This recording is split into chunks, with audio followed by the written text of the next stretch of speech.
Tu crois que tu as déjà tout vu en matière de preuves tyranniques au cinéma? Attends de voir un mec t'envoyer une chaise à la gueule et en rythme.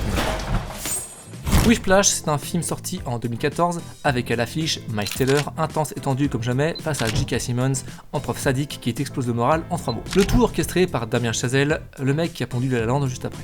Le duo est électrique, tendu comme une caisse claire et ça transpire la rage d'apprendre. Et ce que tu vois à l'écran, c'est pas juste du cinéma. Enfin si, mais presque pas. Miles Teller était déjà batteur depuis ses 15 ans, mais pour ce rôle, il a dû tout reprendre à zéro. 4 heures de batterie, 3 fois par semaine, avec un coach perso pour coller à l'exigence du script.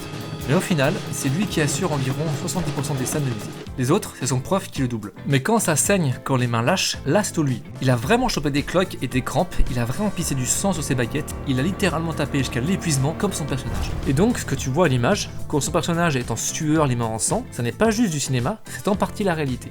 Parce que Whiplash, c'est pas juste un film de musique, c'est un film sur l'obsession, sur le besoin maladif d'être parfait.